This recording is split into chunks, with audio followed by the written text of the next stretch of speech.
Então é isso daí, galera. São Paulo aí, os preparativos bem forte mesmo para esse jogo contra o Criciúma. Jogo bem importante do São Paulo. E o São Paulo deve ter todo o elenco à disposição para esse jogo importante aí contra o Criciúma. O São Paulo, né, que vem treinando nesses dias aí, treinando bem intensamente, já contando com a volta dos seus jogadores da Copa América aí. E deve ter o time totalmente completo para enfrentar o Criciúma. E fica a curiosidade da gente para saber quem que o Zubeldia vai colocar como titular. Eu, como torcedor, gostaria de ver uma sequência ali para o Marcos Antônio, apesar de alguns comentaristas não gostar. A gente viu a matéria aí sobre o Marcos Antônio aí.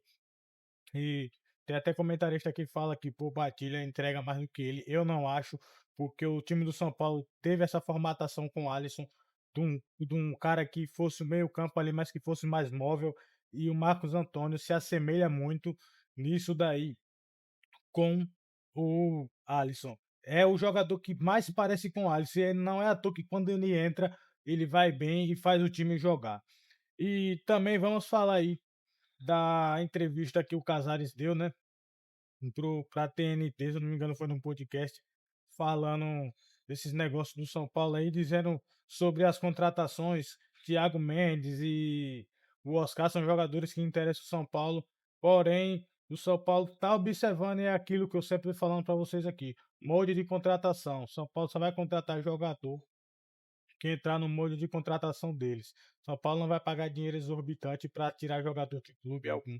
E o Thiago Mendes e o Oscar são dois jogadores que se enquadram nesses parâmetros aí. Cabe saber se os jogadores aceitariam uma volta ali para o São Paulo ali para estar ajudando nós no ano de 2025, que seria bastante importante contar com o Thiago Mendes ou o próprio Oscar. Eu acharia mais importante ter o Oscar como um meia, porém, porque a gente não tem esse jogador.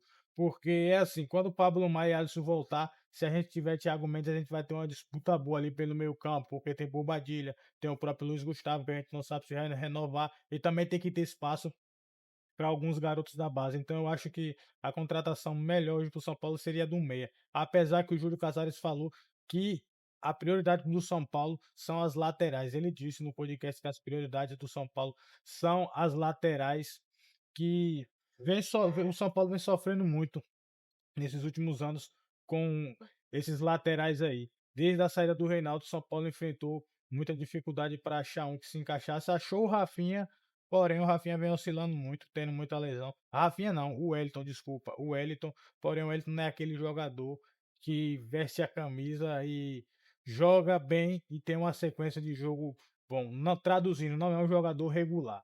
Vamos também falar aqui da fala dele, né, do Zubeldia, dizendo que mais uma vez que o trabalho vai ser avaliado. Ele praticamente disse isso. Ele não falou dessa forma que estou falando, mas na prática foi isso. Quando chegar no final do ano, vai ver se vai dar continuidade no trabalho ou não.